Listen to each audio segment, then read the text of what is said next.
Second day of class in our school year, first week. Here we go! Sa lawak ng schedule ko, I can never do a day-to-day basis na vlogging, kaya naman weekly ko na lang siya gagawin. Hello everyone, this is Shem. Welcome again to my channel, and here's another soft vlog as an MA student. For the elevator talaga ang buhay natin everyday pag may klase. And yung first class ko on Wednesday ay nasa 4th floor. Kaya kabang-kaba ako na baka malate ako. Pero nung pagdating ko doon ay sakto talaga na nakaka-pray pa lang. Kaya naman wala akong na-miss na discussion.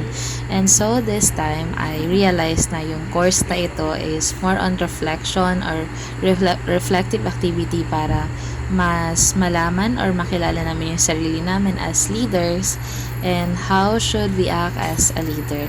So, ito yung mga continuation ng mga naging subjects namin for the first year na first semester and second semester ng mga subject. Ito naman yung second subject namin na Greek.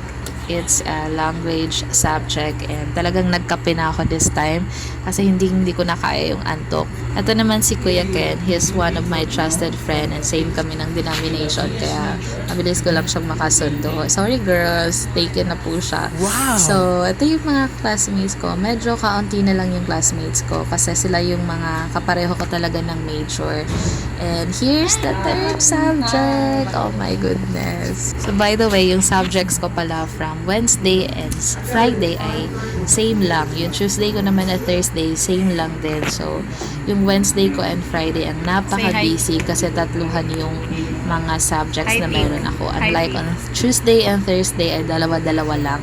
Pero yung readings, ganun pa rin. Sobrang dami and kailangan talagang mag-budget ng time, mag-allocate ng time para hindi masyadong ma-coat up ng time natin sa pagbabasa or other things to do. So, ayan, we're so happy that we ended up our third subject and we're going home para kumain. That's Kuya La Santa, Christian, both of them are taken, so girls back off.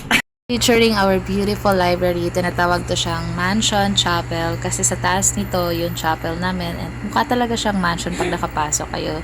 This is the pathway going to Ezra, to BH, and of course palabas sa guardhouse. And it's so cute to find these kids na naglalakad sa daan. Talagang pasukan na guys. Pero yung sistema ko hindi pa rin nakaregister na pasukan na. And this is our soccer field. Medyo hindi siya magandang puntahan ngayon kasi maulan. And this is the pathway going to my second floor here. Ayan, so yung floor pala namin ay nasa second floor. And ang building nito ay tinatawag na Bright House. And meron siyang 3 palapag. So, buti na lang nalipat na ako sa second floor kasi kung nasa first floor ako, isa din talaga ako sa nabahaan if ever. And wala akong kamalay-malay na bumaha na pala kasi nung time na yun, tulog na tulog kami ng roommate ko. So, God knows the best for us talaga. Dito naman ako sa library on the next day kasama si Kuya Jandy. Actually, nagkasabay lang kami dyan na magbabasa dito sa library kasi naantay namin yung second period namin na subject. And here is the view. Medyo maulan-ulan. Ayan, kailangan natin ng kape para masustain natin na gising tayo all throughout the day. So, reading lang, reading, and then going back to our classroom. Medyo masaya yung puso ko sa pagpasok ng subject na ito kasi nakapagbasa tayo ng maaga. So, sa MA nga, talagang nakaka-relate na ako na maraming binabasa and kailangan talagang magbasa or else wala kang malalaman or parang lagi kang behind sa dinidiscuss ng teacher. Kaya kung nagbasa ka, at least may alam ka na konti. Char, feeling magaling ka na yarn. Wow! So, I'm so happy to nakita ko na naman si Noah. Ewan ko ba, ito na lang pang recharge natin. And favorite lang ko lang talaga ang baby na to. And alam kong siya din, favorite niya. Diba?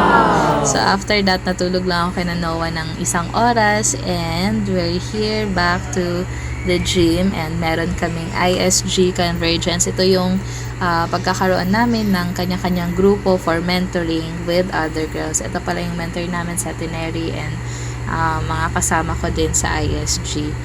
And here's the 5th day or the 4th day ng week ng aming unang pasukan. And here's again my class from Wednesday. Same lang sila ng Friday and ayan, gustong-gusto ko yung discussion dito. Gusto ko na i-share sa inyo. Gusto ko yung sinabi niya dito na before you intend to do something, you need to check yourself if you are becoming into someone that God wants you to be. And ayan, medyo masaya naman yung klase namin and natapos na din yung first subject namin. Yan pala yung dati ko roommate si Dina. Ayan, sinasabihan ko na magpakabait siya. Iwalay namin ng mga subjects kasi iba yung major niya, iba yung sa akin. So medyo nakakamiss din kasi before siya yung nagpapaalala sa akin kung ano yung mga next namin na subject, kung saan kami na room. Kasi alam mo to, Disney Princess yung napakamalilimutin. Pero pag mag-isa na lang ako, natututo talaga akong maging independent. Pero yun, wala nang Dina this time. So ikaw na lang, girl. Uh-oh. Andito na ulit kami sa Greek subject and ayan, nagpa-activity yung teacher namin. Kaya naman, it's so fun and it's so light. Sana hanggang sa pagdating ng end of the semester ay ganun din ka-light and fun. Char. Ito naman yung last subject namin for Friday and hooray! Malapit na kaming matapos.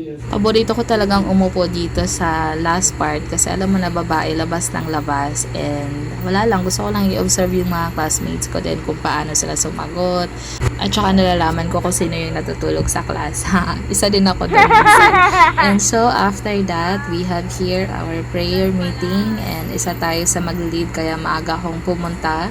Although may break pa for lunch pero nagpunta na ako kasi marami pa akong kailangan i-check para maging prepared tayo sa pag-lead. Pala yung manager ko, si Kuya Onay. Tsaka kasi yung nagpupush sa akin before nung first year kami na mag-involve sa mga activities and all, kahit hiyang-hiya pa ako that time, Charles. And I can say na malaki siya na impact sa buhay ko, na naging confident ako sa sarili ko kasi someone is believing on me na I can lead. And I can do better as a minister. After that, we had our prayer time together and yun nga, prayer partners ko and we're about to end here. At afterwards, nagpaiwan ako kasi yung prayer team ng school namin, meron silang inihanda na personal prayer and fasting. Dinay ko na yung opportunity na mag-fast even just for a meal. And after that, nagluto tayo ng chicken thigh soup para naman mainitan yung tiyan natin. And habang nagbabasa, pinaalala ng roommate ko na yun pala, kukulayan niya yung buhay. Este yung buhok ko. And yan, I'm so excited and kinakabahan din ako. Coloring my hair! Nag-pray na ako na pagbigyan ako ni Lord sa kaartihang to. Sana hindi masira yung buhok ko. Woo! Patutulog na po ako ng maaga. Oh my gosh! Minaka na siya mga 1/8. Ang nipis lang ng hair ko talaga. O diba parang may kulay siya sa loob. Wala pa naman, pero parang may kulay na siya. Kasi yung pinili kong... Stop! Hindi, meron talaga or sa lighting ng ng phone mo. Hindi ko alam kung masaswak ko sa skin ko ang napili kong kulay. So, wala nang atrasan. Yan, nag-break muna ako from reading and habang inaantay ko na pwede nang banlawan yung buhok ko, nag-take muna ako ng 3 quiz kasi may mga quizzes kami on that day. So, break time na muna at hato na naman tayo with Tata and Noah's time. Nakikisali lang yung nanay niya. Tumawag pala sila, timing din na napakita ko yung hair ko sa kanila. And gusto nga nilang pumunta ng Balintawak para mamili ng mga pagkain. And since hindi nila kayang mag-commute, char, feelingera talaga ako na magaling ako mag-commute. So ito na, kailangan ko nang mag-send. And nakapag-send na tayo. Yun ang talagang kaligayahan natin pag isang student or makapag-turn in na assignment on time. Ayan, sobrang tagal pa talaga ng signal kasi kakabalik lang ng aming internet at that time. And ito namang quiz namin ay medyo naliitan ako sa score. So, dahil pwede naman kaming mag-quiz, so ayun, nag-submit ulit ako. And patapos na ako, last quiz, ayan na. So, it's done. I was trying to check kung meron pa bang mga natitirang requirements. And Viola, tapos na. And so, weekend na ulit tayo magbabasa at gagawa ng ibang requirements. So, here we are with friends from IJSL ay nag-tricycle lang kami papuntang 7-Eleven ng bayan and at that time, nakasakay na kami ng jeep mula dun sa bayan ng 7-Eleven nakapag jeep kami and going to Balintawak proper. And ayun, naglalakad na lang kami papasok sa may Balintawak Market kasi medyo papasok pa siya. Marami na namang mga tinda sa may tabi-tabi at gusto namin mamili doon sa looban talaga kasi mas mura sila and mas fresh din yung mga nandoon.